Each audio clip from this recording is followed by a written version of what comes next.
In this video, I'll help you understand the difference between for-in loops and for-of loops when applied to objects in JavaScript. At first, this code may appear complex, but you'll find that it only involves concepts that you've dealt with before. So, let's begin by breaking down what I have. I have a const set to an object and assigned to a variable named car. This object has three properties: engine, steering, and speed, which are given the values true, true, and slow respectively.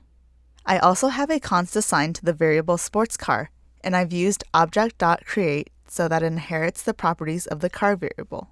Then I set the speed property of the sports car to fast and save it to the sports car variable. I've also added a console log to display the string, the sports car object, followed by the properties of the sports car object. Next, I have two for loops. The first one is a for-in loop written to log the properties of the sports car object. This is typed as for, followed by properties in sports car in parentheses. Inside of curly braces is a console log for prop, so it displays the properties of the sports car. Before and after the for-in loop code, I've written console logs to print some comments which will be addressed after I run my code. My second for loop uses the object keys method on my sports car object, which should iterate over that object. This is typed as for, followed by prop of objects.keys sports car inside of parentheses. Inside of the curly braces is a console log for prop plus a colon in double quotes and sports car with prop enclosed in square brackets. I've also console logged another comment after this code. When I run this code, I get the output: the sports car object is speed fast. It also displays the comment I had in the code: for-in is unreliable. Let's explore why. From the for-in loop, the console logged values might surprise us. It loops over the property in the sports car object, but the output includes the properties on the sports car's prototype too. Instead of just the speed property, I also looped over the engine and steering properties, which exist on the prototype of the sports car object, not on the sports car object itself. In fact, as the comments state, for-in loops are unreliable in this scenario because they iterate over not only the specified object, but also its prototype. That's why I used a thinking emoji in my comment with the string iterating over object and its prototype. Now, let's examine what came from the second for loop, which is a for-of loop. Note that I output the comment I had in the code for-of is reliable.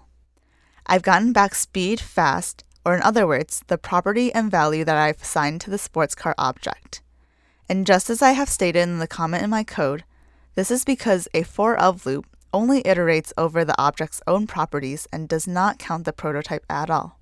Hopefully, you are able to differentiate between the for-in and the for-of types of loops. Let's run a simplified version of the same code without the comments. I'll switch to my other file. This time around, my car object only has an engine property. Then I am declaring the sports car variable and I am setting the car object as the sports car prototype. I'm also setting the speed of the sports car as fast. And finally, I'm console logging the sports car object and looping over prop in sports car and props of object keys in sports car. In summary, the two loops are simplified. I'm only console logging a thinking emoji and the props value for the first loop, the for-in loop. And I'm only console logging a bullseye emoji and the prop and its value in the for-of loop, that is, the second loop in my code.